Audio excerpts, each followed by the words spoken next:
Hello, everybody, and welcome to a very special video. Today, we are going to be doing a part of a mock draft series of videos I'm going to do. It's not really a series, it's only 2 videos. Basically, a very fun video of what I would do in the NFL draft. And then tomorrow, on Wednesday, the day before the draft, I'm going to be giving you the what I think will happen version of this draft. This is a very, very big distinction that I need to get out of the way now. This video that you're watching now is what I would do. If I was the general manager in the spots of these teams, this is what I would do. Of course, as you can see, we are using the draft network for this. We are not going to be doing any trades. This is simply a sit, pick, what I would do mock draft for all of these teams. And I think it's going to be a really fun video. Again, if you would like to see what I actually think is going to happen, you're going to have to wait until tomorrow. But I think I've done enough talking at this point. I want to hop right into this mock draft. These are the things we're going to be rocking with. We're going to go in with TDN's player rankings to mix it up a little bit. We're going to see what TDN, the Draft Network, has to say about these players that we've been mocking to my favorite team, the Baltimore Ravens, for so long. It doesn't really matter about the pick speed, since we are going to be picking for every single team. And this is going to be a straight-up one-round mock draft. And I think, with all that said, this is probably going to be a very fun video, and I am ready to roll. Alright, so number 1 pick here, we have the Jacksonville Jaguars. TDN has Kyle Hamilton as their number 1 player. I kind of disagree with that, but we're not going to get into all of that. So here's the biggest distinction of why it's important to say this is a what I would do mock draft versus what I actually think is going to happen. What I think is going to happen is I think Trayvon Walker goes number 1 overall to the Jacksonville Jaguars. There's been smoke. We've heard about it for a while now. I think it's going to happen. We've heard Trevor Sikkema of the NFL Stock Exchange podcast over on PFF talk about it consistently. We've seen... Excuse me. Sorry about that. And we've seen teams consistently, and we've seen people talk about it. Their general manager, Trent Baalke, apparently really values athletes. He was obviously in the draft rooms for the San Francisco 49ers back in the 2010s when they drafted Patrick Willis, Natara Bowman, and of course, edge rusher Aldon Smith, who apparently Baalke says that Trayvon Walker reminds him of Aldon Smith. So I've gone through and talked about Trayvon Walker and why I don't get the pick, honestly. That's something for tomorrow. I don't really get it, because I think if you're looking for an edge rusher, honestly, the one I am going to really look for is going to be Kayvon Thibodeaux out of Oregon. He is my number 1 player on this board. I understand there's apparently some concerns about him. I don't get it. I really don't get it. Can somebody explain to me what's going on with Kayvon Thibodeaux? Why is Kayvon Thibodeaux falling all of a sudden? Why? Because he has a brand and he likes cryptocurrency? Because he, has an attitude issue? Because he took a couple plays off? It's like, what are we really talking about here with Kayvon Thibodeaux? Like, why don't you like him? I don't understand it. To me, it's total smokescreen. But I'm not going to be taking Kayvon Thibodeaux with this pick. I'm going to be taking Aiden Hutchinson. I think at the end of the day, for this pick for the Jaguars, you cannot mess this pick up. At this point, you need to get the best possible value available to you, and you can't mess this pick up. So I'm going to take Aiden Hutchinson with this pick. Do I think he's the best overall player on the board? No, but I think he fits Jacksonville Jaguars the best. He's a hard worker, incredibly hard-nosed person. I think he would really fit the Jaguars, and I think he'd really be a nice culture fit for a defense and for a new regime here with Doug Peterson coming in. It just kind of set the table of trying to get themselves away from the Urban Meyer situation and taking in Hutchinson, a really good, hardworking guy, like strong, athletic. Just he'd set the precedent for this new regime. All right, Lions coming up here at number 2. To me, if I'm the GM in this scenario, I really want to take Kayvon Thibodeau. At this point, I've discussed why I love Kayvon Thibodeau. Just he's such a game-wrecking machine. Like, just pure tape. He's a game wrecker. Like, he has great bend. He has good power. He can get skinny. He can play the run very well. He's just a game wrecker. And honestly, I got some criticism for Oregon as well. Like, all right, I'm going to go on a little bit of a rant about Oregon's overall culture and about how they use their players. What are you doing? Why are you putting this guy in coverage against UCLA for the majority of the snaps in the first half? Why are you dropping him in coverage so often? Like, what are we doing here with Oregon? What are we doing here? I don't get it. Like, we've seen guys, like, go from Oregon, like Justin Herbert and most recently from Javon Holland, play better in the NFL than they ever did at Oregon. Something is in the water at Oregon, and I'll tell you what, it ain't good.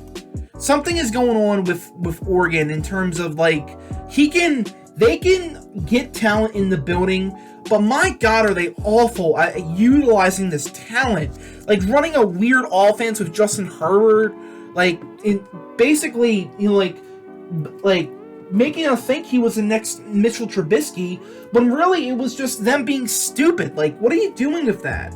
And then you get this Kayvon Thibodeau situation where, like, you're dropping him in coverage. It's something is in the water at Oregon. I'm taking Kayvon Thibodeau. He's a fantastic player.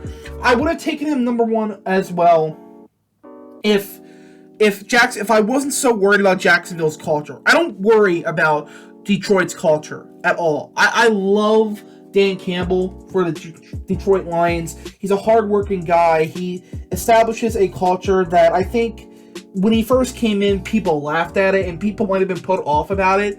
But I'll tell you what, right now, man, players buy into that kind of culture. I love what they're building here, and you get a potential franchise-changing player here in Kayvon Thibodeau. All right. Done a lot of talking in this mock draft, not a lot of picking. So we're going to change that here with the Houston Texans on the board. They got needs all across the board, man. Honestly, in a scenario, I think I particularly really want to trade down. But I think at this point, I'm going to take a tackle here. Ike Ekwonu or Evan Neal. Ike Ekwonu or Evan Neal. If you take Evan Neal, you're practically going to be moving Titus Howard to right tackle or right guard. Titus Howard is not a guard. He's a tackle. Laramie Tunsil obviously has the left side locked down. So I think with this pick, you take Ike Ekwonu. Just a fantastic run blocker. He wouldn't be playing tackle immediately. He'd be playing a lot of guard. You know, but I think immediately you have one of the better offensive lines in football if you do this. You have Laramie Tunsil. You have Titus Howard at right tackle. You would put Ike Ekwonu probably at left guard. And then I think right guard and center are solid enough. Like, you would be creating a really good unit here in Houston. And this is the type of move that I think smart organizations do. This is the type of move that I think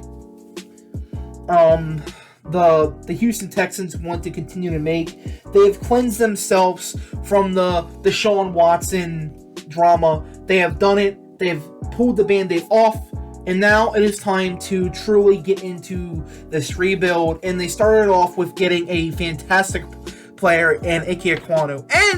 And Ekwonu might not even have to play guard forever. You can move him to right tackle if Tyus Howard doesn't work out. And I know Tyus Howard's got a contract coming up soon. And if you don't want to pay Tyus Howard, well, guess what? You can move Ekwonu to the right tackle.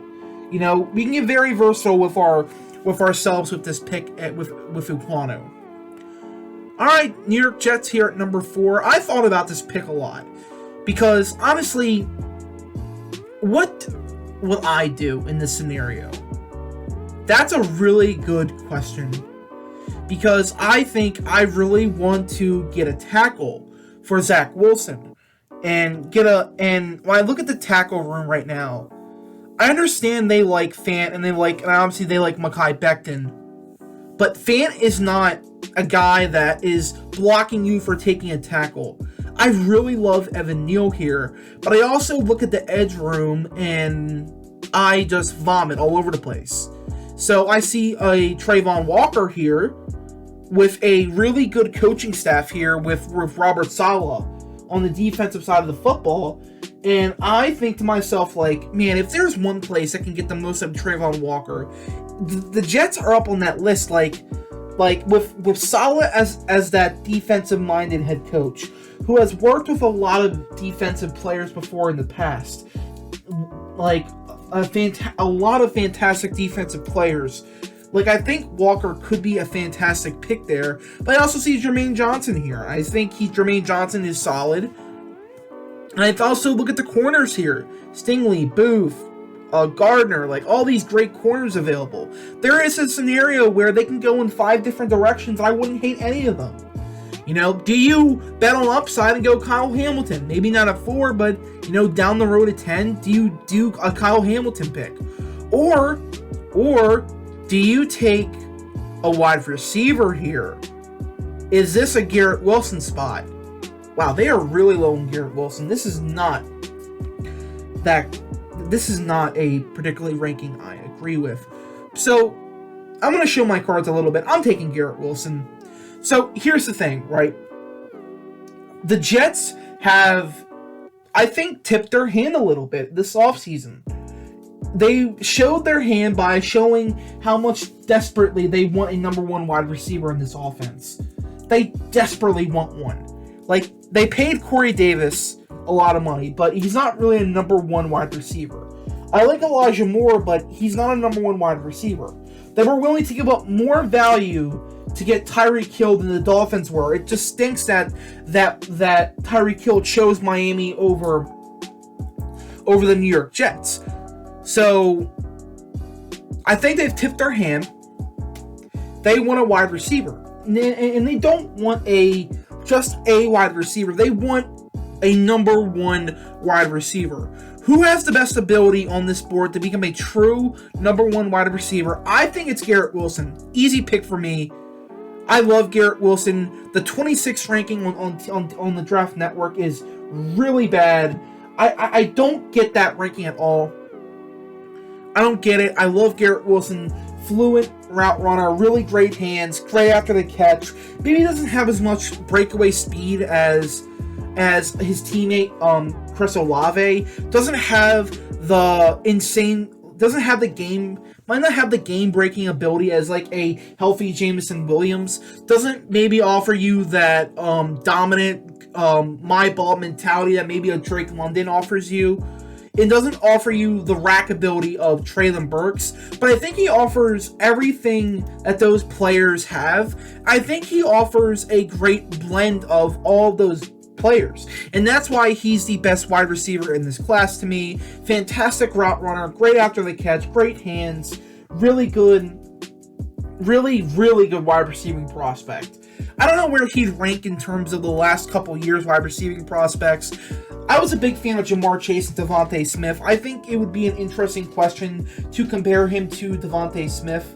Like, I don't know where he'd rank. Maybe not on their level, but not that far away, man. I love Garrett Wilson. Alright, Giants here at 5. This is an easy pick for me. Alabama tackle Evan Neal. Easy pick for me. He's a great prospect.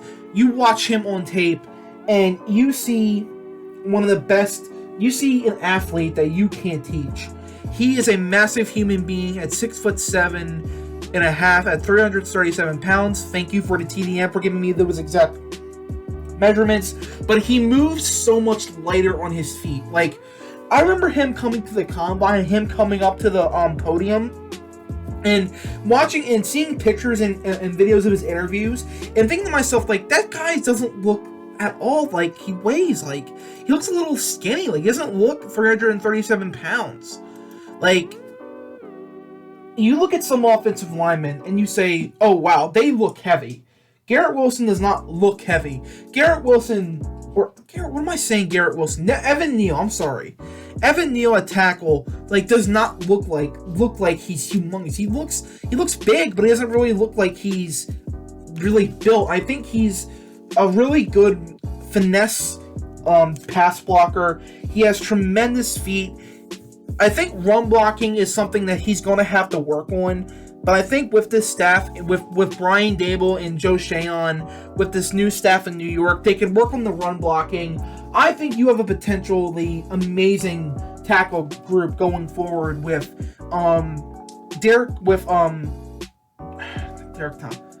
Andrew Thomas at left tackle, continuing to be really good and really solid, and one of the more underrated tackles in football.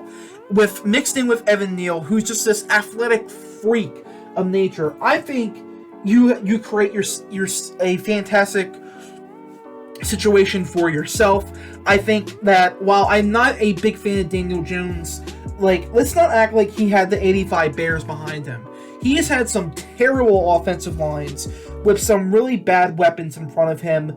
Brian Dable and Joe Shahan are going to work consistently overnight to get this roster in tip-top shape, and it starts with finally fixing this offensive line that has haunted them for years. For years on end, the Giants cannot fix this offensive line.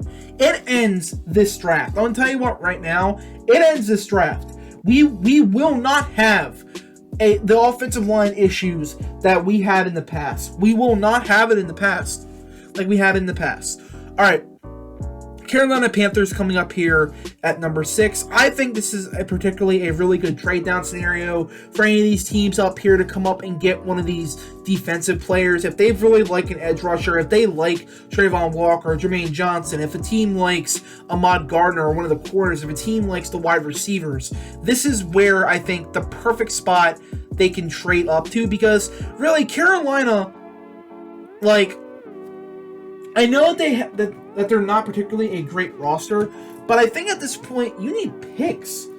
Like you need players at this point. You need bodies, and you don't need just bad players. You need great players. You need a lot for this team, and you don't have a second round pick. I don't think they have a third round pick either. So this is the primo trade down scenario for any of these teams from 12 to probably around here for 20 from the Steelers is a primo trade up scenario to get themselves into the top 10 to take any player that they want. Even if that player is one of the quarterbacks, which I personally wouldn't do, but I know some teams that would do that in real life. So I've talked a lot about what the Panthers could do. Honestly, I think it has to be an offensive player. For a while now, I think they've been kind of linked to a lot of these quarterbacks. I personally don't want to do that. I just don't think a quarterback here is saving the Panthers. It's certainly not Malik Willis, who needs to sit and learn, who needs to go to a great organization. The Panthers just aren't that right now. Kenny Pickett could offer you a decent upside, but as a potential Sam Darnold replacement, but realistically, how good is Kenny Pickett going to be compared to Sam Darnold? Kenny Pickett has real issues, and it's not just about the small hands or the arm strength. I have legit issues about his pocket presence. He escapes from clean pockets all the time. It just drives me crazy. And he's also a lot older. I think he's 24 years old. Yeah, he's 24. Unbelievable. He'll be 24. I think he'll be 24 when the season starts. Desmond Riddler is a decent prospect, But like again, like you're taking with a top 6 pick. That's risky as hell. And then Matt Corral, Sam Howell, like these guys played in RPO heavy offenses that like we don't really know what they are. And Carson Strong, like I think healthy is a really good fit, but I think he's got this knee issue. Like what is going on with his knee? Like, and I'm not a doctor, so I don't know what's going on. The quarterback class is very confusing, and it takes a while to basically explain. So, final explanation, I'm not taking a quarterback here. I'm taking Charles Cross, Mississippi State. They need to get a tackle. I'm tired of watching Cam Irving play tackle in the NFL. They have Brady Christensen. They have Moton. They signed some players in free agency. You get Bradley Bozeman at center, former Raven. I think you need to fix this offensive line. And it seems like the way like some analysts that I respect, like Daniel Jeremiah, have been talking, they seem pretty locked in on fixing the offensive line. That is fantastic for them. I'm really worried they're going to talk themselves into a quarterback pick at 6. I would kill it. I'll tell you this right now. I would kill that pick if I was an actual analyst. Like, I would kill it. But Charles Cross is the pick here. He might be the best overall pass blocker available. He plays in an RPO weird scheme. I think even Daniel Jeremiah mentioned how he's kind of afraid that he might turn into the next Andre Dillard, who also played in a really weird scheme. I'm not worried about that. I'm not worried about scheme fit for him. He's got fantastic tape, great tape, fantastic pass blocker. The run blocking certainly could get better, but I think that can certainly get better as time goes along. I love Charles Cross. Fantastic pick here for the Carolina Panthers. All right, 7 here for the New York Giants. I think about this team, and I see edge rush being a huge need. I think about like taking Jermaine Johnson or Trayvon Walker, but then I look at the corner room, and I think this is really bad of TDN to have corners so low. Like, this is a bad, like, really bad ranking by them, in my opinion. I think this needs to be much higher. I think this is probably need, like, 3, especially over safety. Like, I understand, like, they don't have a lot of safeties, but, like, this is such a big need. Like, they're actively trying to get rid of James Bradberry, but nobody wants that contract. They have Adoree Jackson, who's solid, but you know, he's not a number 1 starting caliber corner. And they have a couple guys in the slot like Darnay Holmes that I like, but like they are not number 1 corners. They're slot nickel guys. And I think Ahmad Gardner is the best possible pick here for them. I think he fits what new defensive coordinator Wink Martindale loves to do with his corners. He loves to put them on island, play a lot of man press coverage. Ahmad Gardner's going to use this long frame he's got. He's got these long arms. He'll press. He'll tackle really well. He's a great hard-nosed guy. He seemingly is a dude that just lights up a locker room everywhere he goes. This is a great pick for the New York Giants. I like Ahmad Gardner. I really do.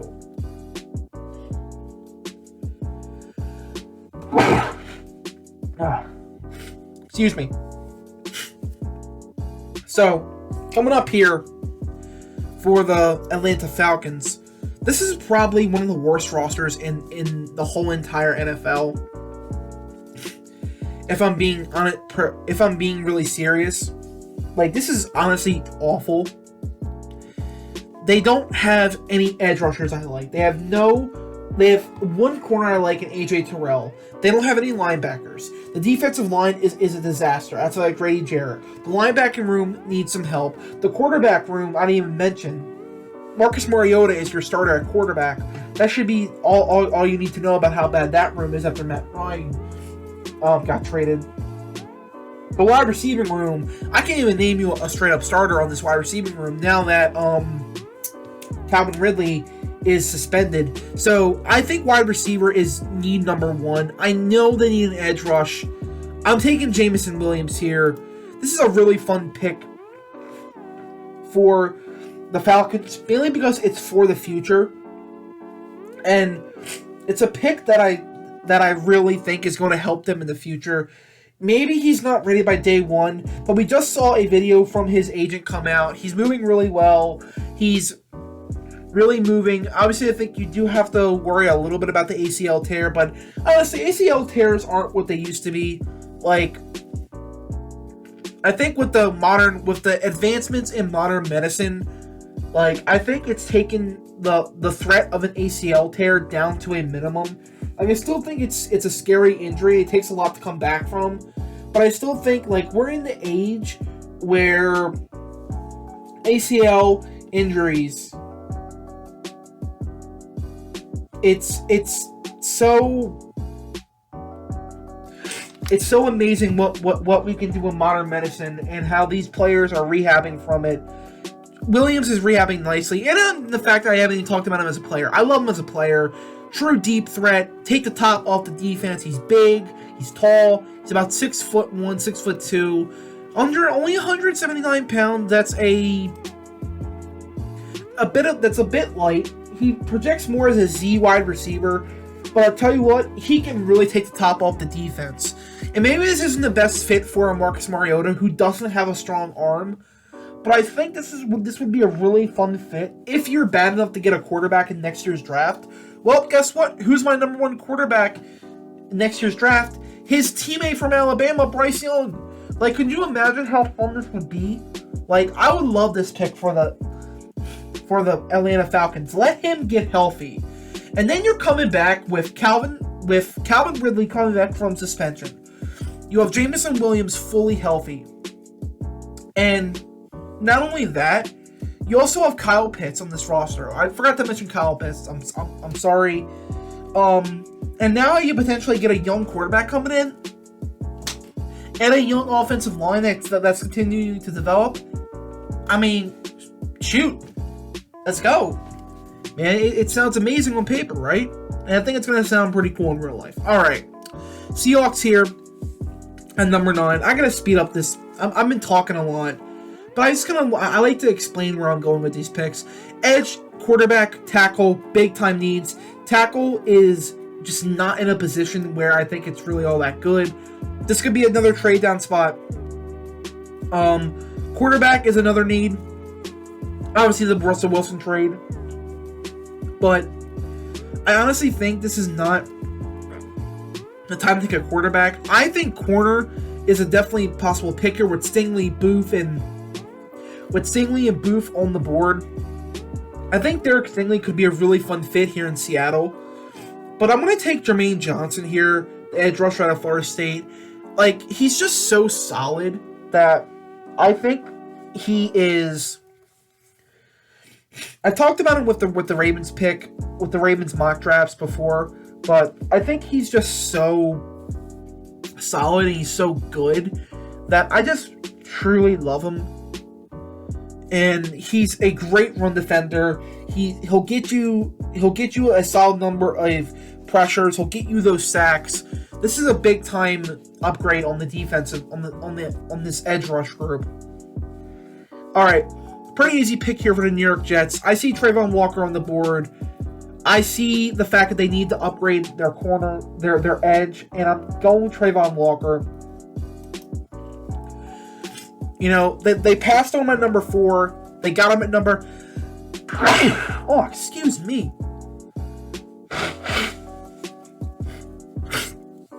Oh my God. Excuse me. Sorry. But Trayvon Walker is a great fit. You know, I think he'll go to New York. I think he gets to develop with Robert Saleh. They've had edge rushing problems for years now. I think Trayvon Walker, number one, I think he fits as a person. He's a son of a former Marine. And I think it's one of the reasons why I think Jacksonville has fallen in love with him, because it's just his attitude. He's a great person. He's got this apparently he has this unbelievable work ethic. This kind of first guy in, last one out work ethic. Film room dog in the weight room, dog at just working. And he's got unbelievable athleticism. The only thing that needs to get better is is just the tape, and I think you can work with him a little bit. I think you can really work with him with this great defensive staff. I like this pick for the Jets. Obviously, I like the pick. I made the pick. Commanders at number 11. I really like Andrew Booth and Derek Stingley here, but I think this is another trade down scenario. They've kind of been talking about potentially wanting to trade down. They don't have a lot of picks towards the back end of the draft. They want to get some more capital, but I think with no trades, I'm going to go wide receiver here. I really like Drake London as a fit in this offense. Carson Wentz likes to lob up balls to his wide receivers and get the best jump ball wide receiver in the draft. Yes, he's not a number one wide receiver. I don't think he is, but guess what? He doesn't need to be. Scary Terry is the number one wide receiver here, and I know Chris Olave has that Ohio State connection with Terry, but honestly, like, London just fits like what they really don't have. Like, I understand they have some wide receivers I like Diami Brown and a couple others, like Ricky Seals Jones, not RSJ, but like other like wide receivers like that. But I think Drake London just fits like something that like they don't have. Like, I like Diami Brown as a deep threat. I like Terry McLaurin as your number one. And I think Drake London is your 6'5", go up and get it type of dominant wide receiver. Like, my ball, go up and get it. Very similar to another wide receiver that came out of USC in Michael Pittman. Now, maybe he's not as physical as Michael Pittman. Well, Michael Pittman was a physical marvel in USC, like legit just bodying guys in the run game, bodying dudes down the boundary, and just having some of the best ball skills I've ever seen for a wide receiver. Just Michael Pittman's tape in the NFL and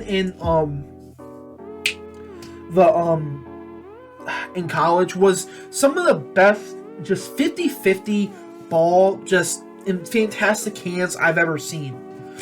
Truly dominant wide receiver. I think Drake London is kind of like that. I know I'm scouting the helmet a little bit, both USC players, but honestly, I don't care. Very comparable players.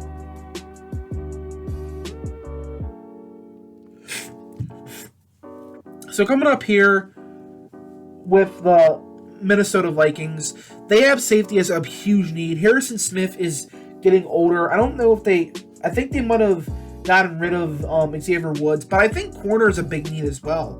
So I want to take Derek Stingley here. This is one of my favorite fits overall. Stingley has, again, like I mentioned in my Ravens mock draft, Stingley does have some issues.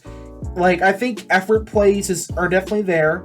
You know, like, the effort concerns are definitely there. Again, I can't question him. But why I love this fit is because, you got another LSU legend in Pat Pete right beside him. This is a great mentor for Derek Stingley. I'm sure he loves, pretty sure he's had interactions with Patrick Peterson before.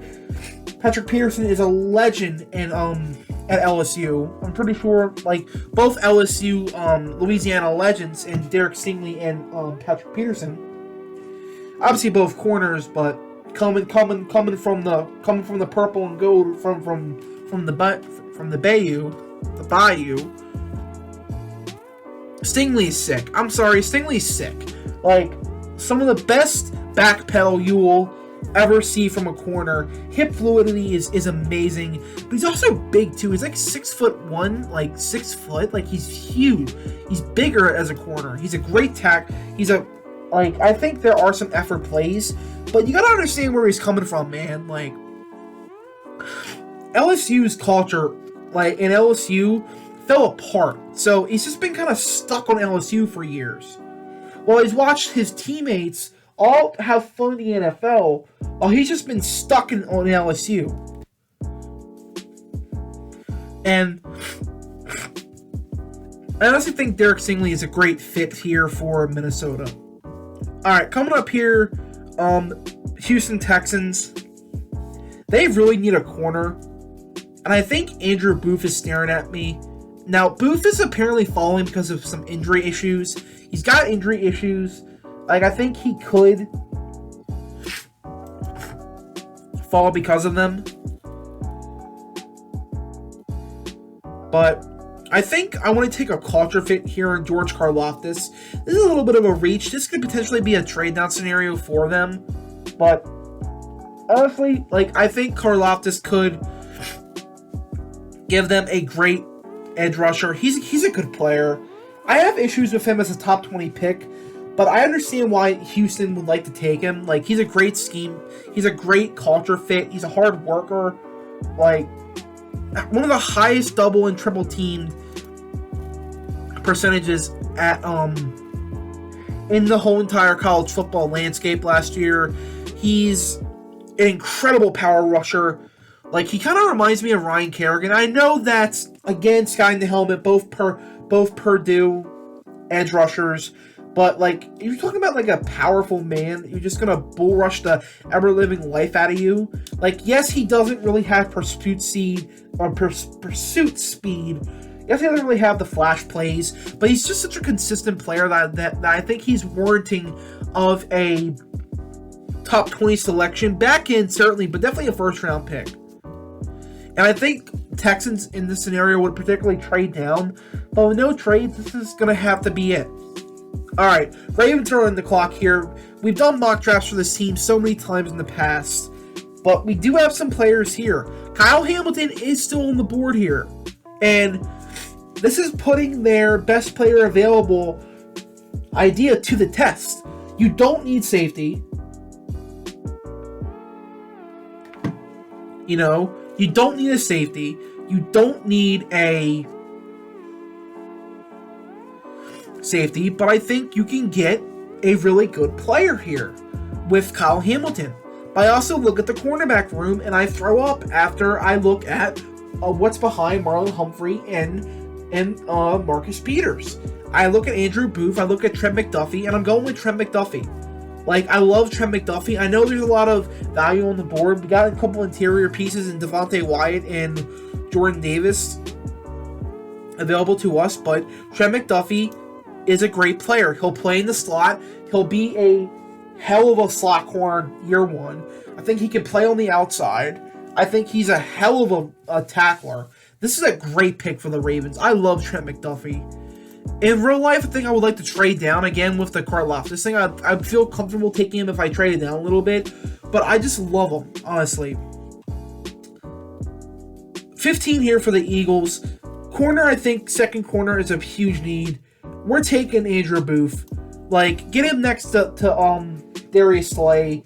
Another thing. I think Andrew Booth is a great guy to play next to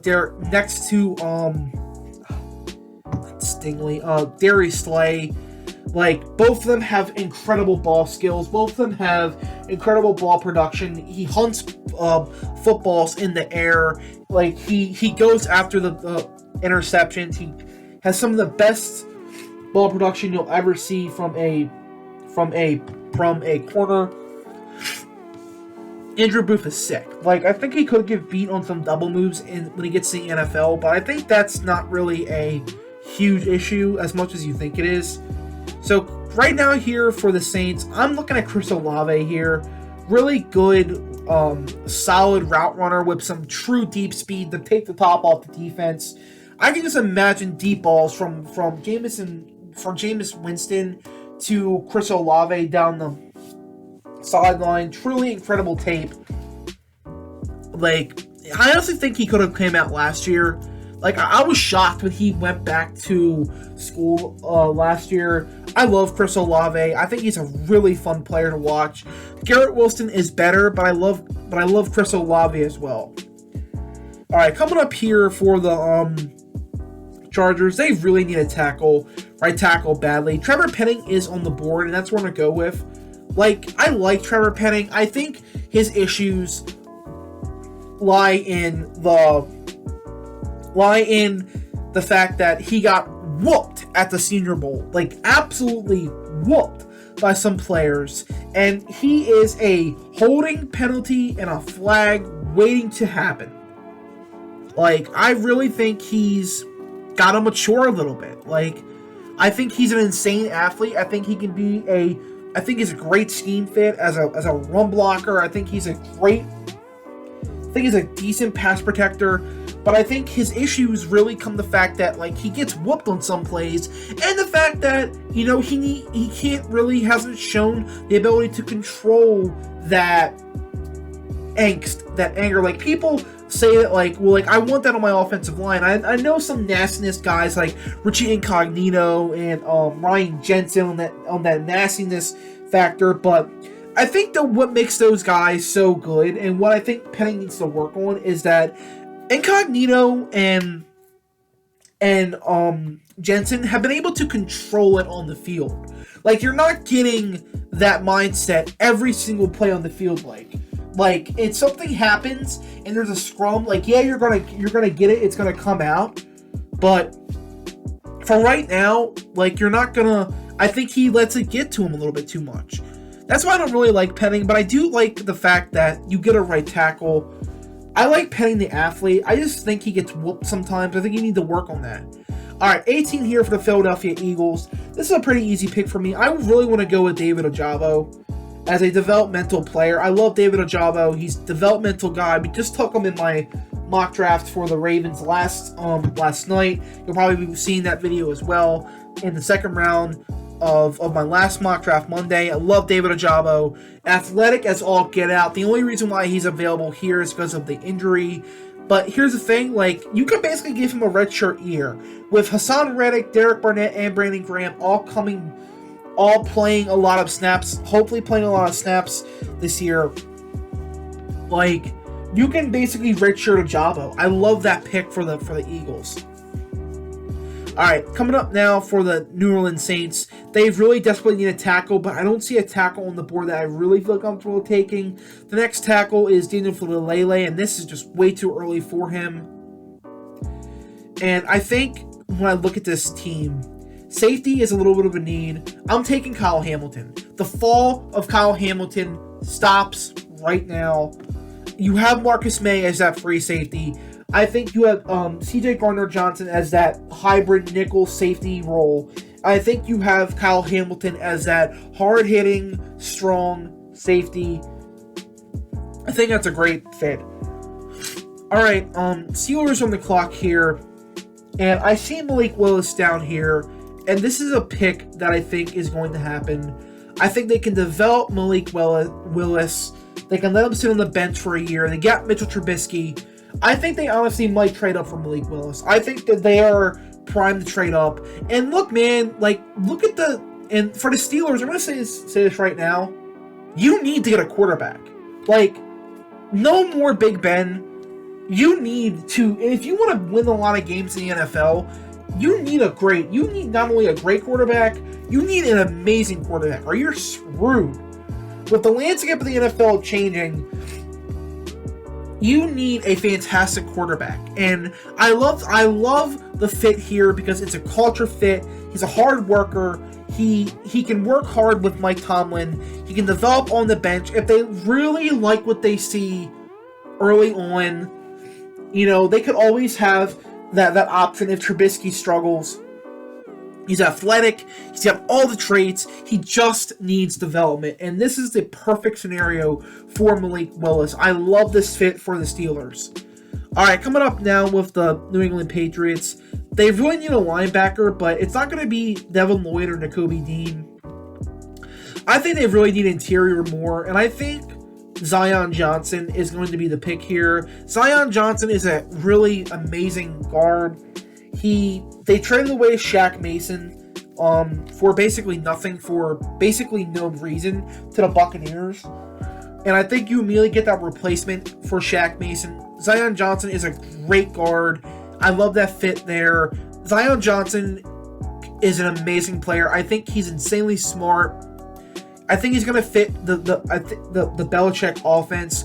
Really good run blocker. He is Quentin Nelson-esque at run blocking.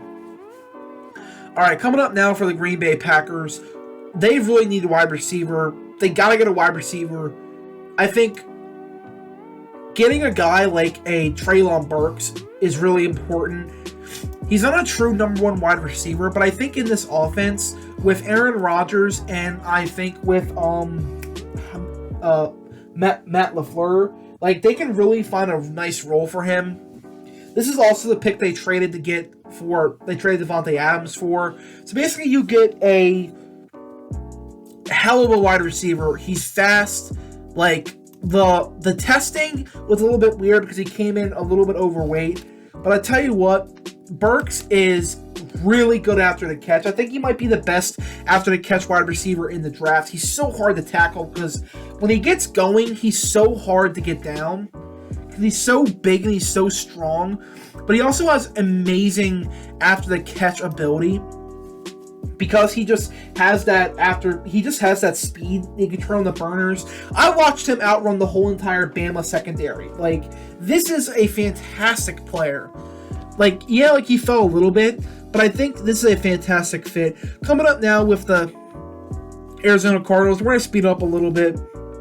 Corner, edge are big needs. Corner, don't really see a guy I really like. Edge, don't really see a guy I like. So what do we do when we don't really have guys I like at this point? I take best player available. I like Tyler Linderbaum.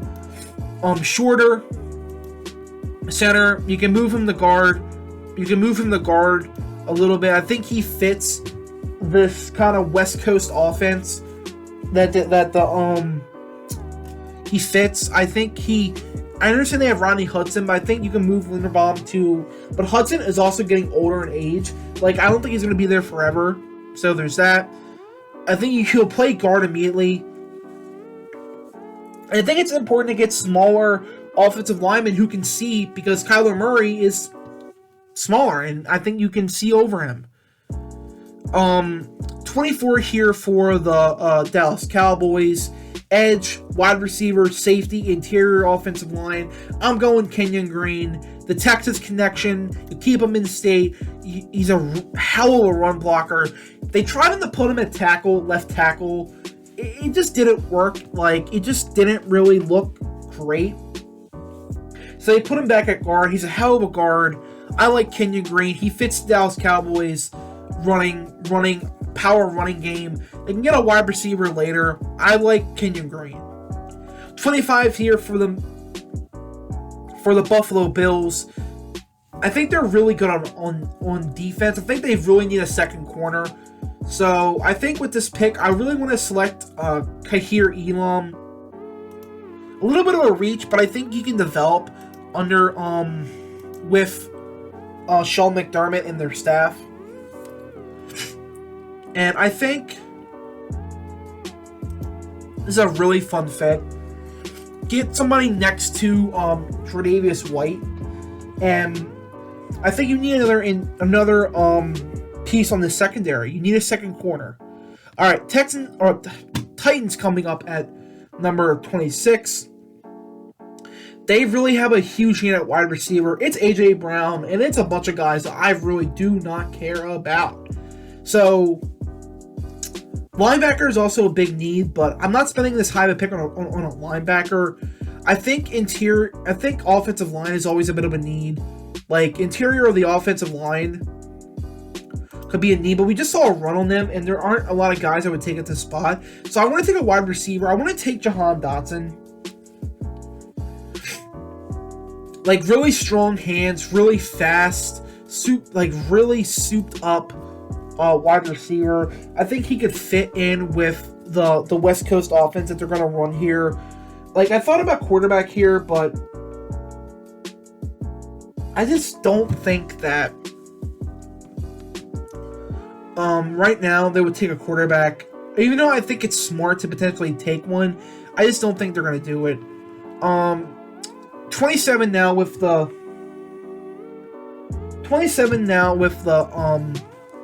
Tampa Bay Buccaneers. I want to take Daxton Hill. Like, I know they're going to need another corner, but they lost Jordan Whitehead in free agency. I know they still have Edwards. They still have Antoine Winfield.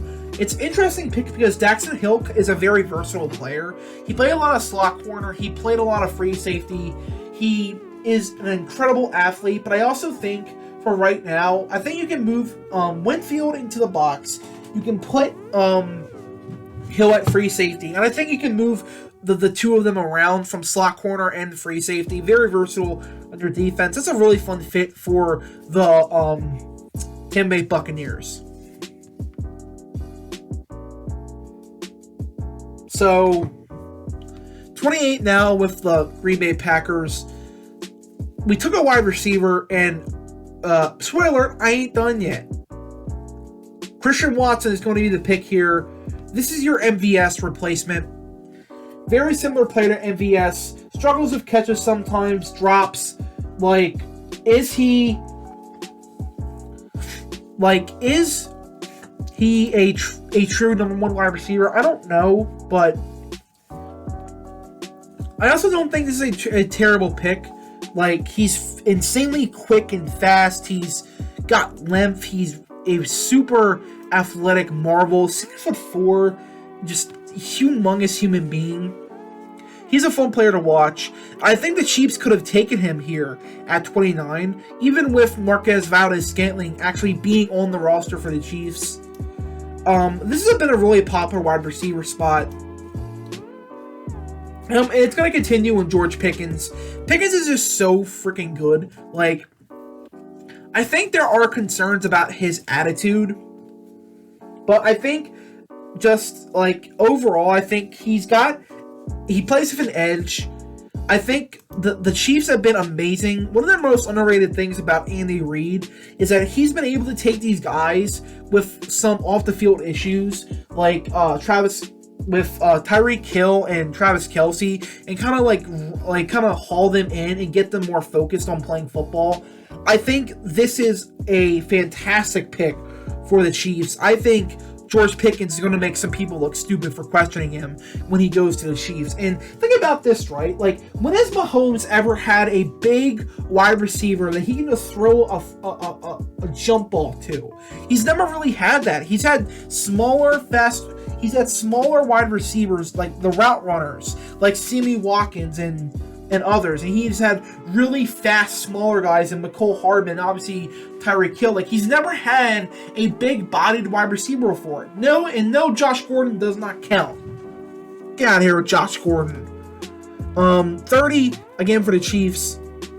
I'm looking corner, I'm looking edge, I'm looking interior. I see Jordan Davis and Devontae Wyatt on the board. I don't question it. Devontae Wyatt, he's a really good player. He is a really good run stuffer. He's got projectability as a pass rusher. He can play with Jones on the 3 tech on the inside. He can also line up on some snaps on the edge. I think edge rush is a bigger need, but look at the edge rushers on the board. I didn't feel comfortable taking any of these in the first round. A Becky, maybe. Cam Thomas, nah. Boye Mafe, no. Logan Hall's more of a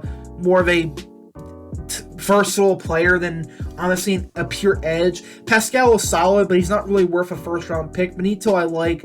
Williams is off-the-field concern. Drake Jackson, no. None of these guys really scream first-round picks to me. So now we have 31 here with the Cincinnati Bengals. They have a huge cornerback need. I know interior offensive line is a need for them, but there's not really a lot of guys I really like at this spot. Sean Ryan, Parham, Tyler Smith, they don't really screen first rounders to me. So I think with this pick, I would do Roger McQuarrie out of Auburn. Really good corner, man coverage corner. I think he can play down the field. He can push Eli Apple potentially out. I think he can outplay Eli Apple. Hot take, Eli Apple is garbage. I don't care what he did down the line. He's garbage. He talks all this stuff, but doesn't back it up with his play. I don't care how decent he was down the line. He got annihilated in the Super Bowl, and he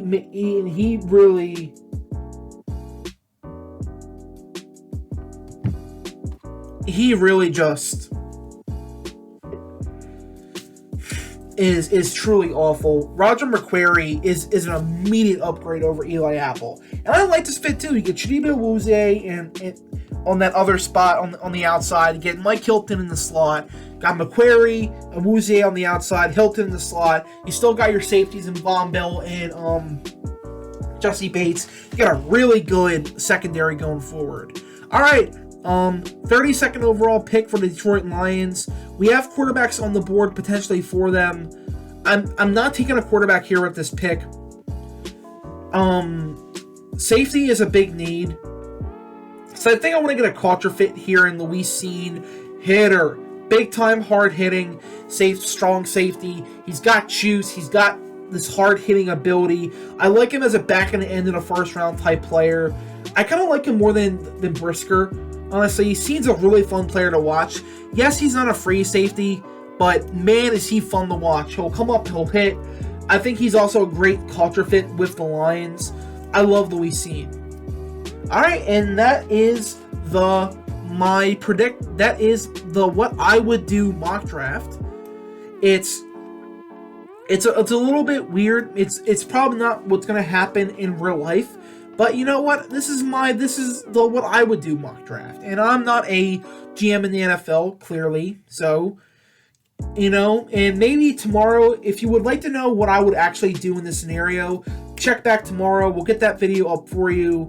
But this is my mock draft of the what I would do mock draft. We're gonna go over the names one last time.